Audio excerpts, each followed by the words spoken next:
ಹೆಂಗೆ ಆಯಿತಾ. ನಾನಿವತ್ತು ಮಾಡ್ತಾಯಿದ್ದೀನಿ ಓಟ್ಸಿಂದ ಓಟ್ಸನ್ನು ಮಿಕ್ಸಿಗೆ ಹಾಕಿ ಪೌಡ್ರ್ ಮಾಡ್ಕೊಂಡು ಮೊಸರನ್ನ ಸ್ವಲ್ಪ ಆ್ಯಡ್ ಮಾಡಿ, ಸ್ವಲ್ಪ ಸೂಜಿನ ಒಂದು 2 ಸ್ಪೂನ್ ಆ್ಯಡ್ ಮಾಡಿ ದೋಸೆ ಬ್ಯಾಟರ್ ರೆಡಿ ಮಾಡ್ಕೊಳ್ಳಿ. ದೋಸೆ ಬ್ಯಾಟರ್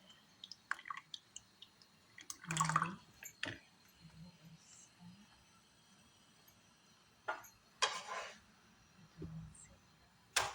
ಮತ್ತು ಚಟ್ನಿ ಮಾಡಿದ್ದೀನಿ.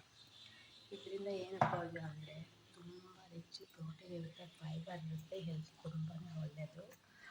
ಇನ್ನು ಜಿಮ್ ಮಾಡೋರಿಗಂತೂ ಓಟ್ಸು ಬೇರೆ ಮಾಡಿಸಿದ ತಿಂಡಿ, ಡೈಲಿ ಓಟ್ಸನ್ನ ಹಾಲಿಗೆ ಹಾಕೊಂಡು ತಿಂಡಿ ಬೇಯಿಸ್ಕೊಂಡು ತಿಂಡಿ ಬೋರ್ ಇದ್ದಿದ್ರೆ ಈ ಥರ ದೋಸೆ, ಕಿಚಡಿ, ಪೊಂಗಲ್ಲು ಕೂಡ ಮಾಡ್ಬೋದು.